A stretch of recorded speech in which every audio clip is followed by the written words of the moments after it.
আলহামদুলিল্লাহ, মানুষের কিছু না কিছু শখ থাকে। তো আপনাদের ভাইয়ার কিন্তু খুবই ভালো একটা শখ আছে যে মাছ ধরার শখ। তো সব সময় তো সময় পায় না। তো কিছু কিছু শুক্রবারটা সে এরকম মাছ ধরতে যায় ফ্রেন্ডদের নিয়ে, টিকিটে মাছ ধরতে যায়। তো আমি এই জিনিসটা প্রথম প্রথম অপছন্দ করতাম, আমার একদম ভালো লাগতো না।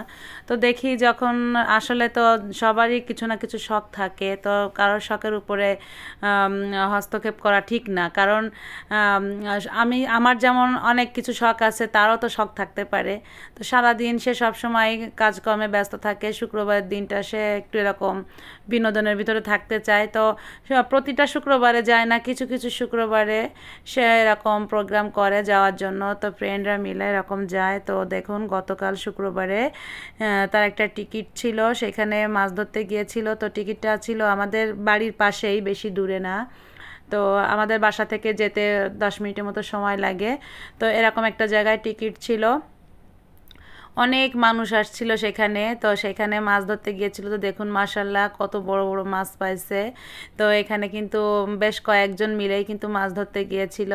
তো দেখুন মাশাল্লাহ অনেক বড় বড় মাছ পাইছে। তো মাছগুলো পেয়ে সব এক জায়গায় কুটে সেই মাছের যে ভাগটা পাইছে, আপনাদের ভাইয়ার ভাগটা দেখুন এই যে বাসায় দিয়ে যাচ্ছে।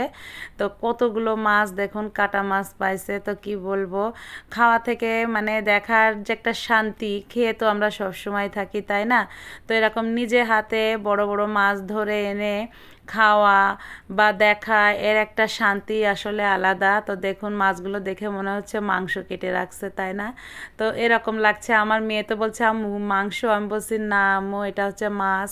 তো মাছের গায়ে রক্ত লেগে আছে, যার জন্য একটু লাল লাল দেখা যাচ্ছে। আমার মেয়ে কিন্তু খুব খুশি হয়েছে যে ওর বাবা বড় বড় মাছ পাইছে। সবসময় বলে বাবা তুমি বড় মাছ আনতে পারো না ধরে। তো আসলে সবসময় তো বড় মাছ পাওয়া যায় না, এটা হচ্ছে একটা কপালের ব্যাপার। কপালে যখন থাকে ঠিকই কিন্তু বড় মাছটা পাওয়া যায়। তো এবারা যে মাছ পাইছে সবই কিন্তু বড় বড় মাছ পাইছে। তো দেখুন মাছের প্রথম থেকেই আমি বলছি, মাছের যে সাইজ প্রথম থেকেই আছে, মানে 5 কেজি থেকে শুরু করে 10-15 কেজির মতন এই টাইপের মানে ওজনের মাছ পাইছে। তো মাছের সাইজ দেখলে বুঝতে পারছেন যে কত বড় বড় মাছ। তো আমি আবার রক্ত পানিটা ছাড়িয়ে নিচ্ছি এই অবস্থায়। এখন আর ধোয়ার সময় নেই, অনেক রাত হয়ে গিয়েছে, এখন প্রায় রাত 11টা বাজে। তো কি বলবো, মাছগুলো দেখে আমার আজকে কিন্তু খুব ভালো লাগছে। এরকম বড় বড় মাছ ধরে নিয়ে আসলে আমারও মনটা খুশি হয়ে যায়, আমি ভালো লাগে আমার তখন। তো ভিডিওটি ভালো লাগলে একটি লাইক কমেন্ট শেয়ার করে দিবেন। আর যারা আমার ফেসবুক পেজটি ফলো করেননি তারা অবশ্যই ফেসবুক পেজটি ফলো করে দিবেন। সবাই ভালো থাকবেন, আল্লাহ হাফেজ।